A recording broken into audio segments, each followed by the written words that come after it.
cordiale bienvenue au temps du réveil, chers fidèles téléspectateurs. Je suis votre humble éducatrice, Agapé Ngoma. Et vous vous demandez quel est mon objectif en tentant de débroussailler ce thème de ce matin. Je vais vous répondre en baissant ma voix. Je suis saisie par le chaud et le froid tour à tour lorsque je vois des adultes se comporter, disons, afficher des comportements qui laissent à désirer. Et mon oncle me disait que le mariage est l'apanage des hommes d'âge, donc l'apanage des adultes pour couper court.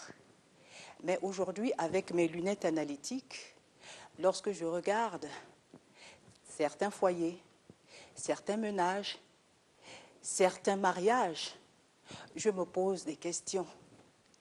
Et pour comprendre de quoi on parle, il est bien séant de définir le mot star de notre thème qui est le mot adolescent.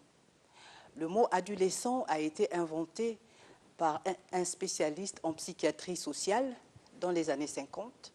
Donc c'est un mot contracté, c'est un mot qui contient deux autres mots, à savoir, premièrement le mot adulte, ensuite le mot adolescent. Un adulte, c'est quelqu'un qui a fini de grandir, tandis qu'un adolescent, c'est quelqu'un qui n'a pas fini de grandir.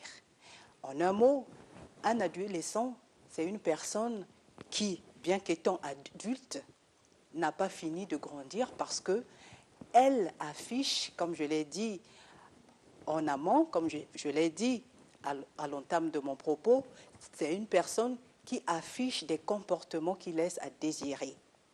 Et pourquoi avons-nous donc des adolescents dans nos mariages?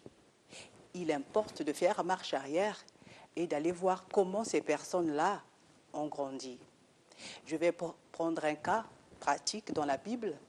Je vais prendre le cas de Rachel. Comme je suis une femme, je vais m'adresser particulièrement aux femmes ce matin. Rachel était une jeune fille qui vivait avec ses parents et un jour, un de ses cousins est allé habiter chez elle à la maison. Et ce cousin appelé Jacob est tombé amoureux d'elle. Mais son père a dit que non, tu ne peux pas épouser la cadette. Il faut d'abord épouser l'aînée. Donc à cause de son père, elle a eu une rivale qui n'était autre que sa sœur aînée. À cause de son père, bien qu'étant mariée, elle était sous l'influence de son père, sous la houlette de son père. Donc son mari recevait indirectement des ordres venant de son beau-père, appelé Laban. Et un jour, pendant que le moment de quitter le cocon familial est arrivé, le moment de quitter le nid familial est arrivé, qu'est-ce qu'elle a fait? Comme elle était attachée émotionnellement à sa famille, attachée émotionnellement à ce père, elle a pris l'idole de son père. Elle est partie avec. Et son père a poursuivi cette femme, disons Rachel et son mari. Il a dit que chez moi, il manque quelque chose. Et son mari, ne sachant pas, a maudit cette personne. Jacob a maudit la personne qui avait pris cette idole-là. Et malheureusement, c'était Rachel. Elle a perdu sa vie parce qu'elle a voulu rester attachée à sa famille.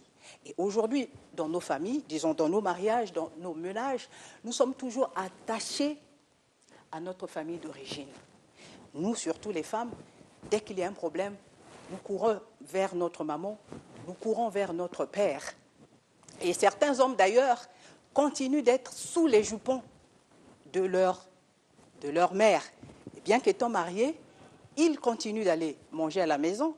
C'est vrai que leur femme est peut-être un cordon bleu, mais ils ne voient pas ça, ils préfèrent la nourriture de leur mère.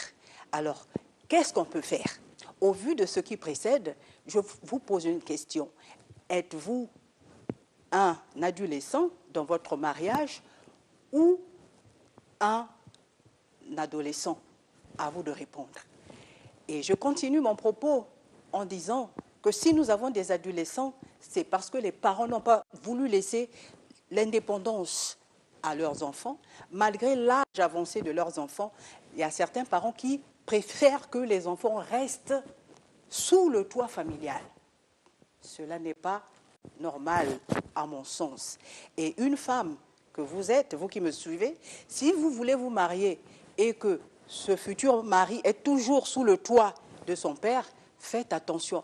Parce que lorsque vous allez vous marier, c'est quelqu'un qui aura le flou dans ses idées, c'est quelqu'un qui ne va pas hésiter à vous mettre plus bas que terre en public. C'est quelqu'un qui va vous traiter, peu importe le nombre d'années que vous avez déjà passé étant marié, et c'est quelqu'un qui ne va pas hésiter un jour à repartir en famille. Parce que le mariage, ça ne marche pas. Ce sont des personnes qui rentrent en famille. Et les femmes sont coupables de ça. Et quand une femme se marie, la mère dit, écoute, si ça ne va pas, reviens à la maison. Mais ça, c'est une malédiction. Comment pouvez-vous laisser partir votre enfant en mariage en disant que si ça ne marche pas, reviens à la maison?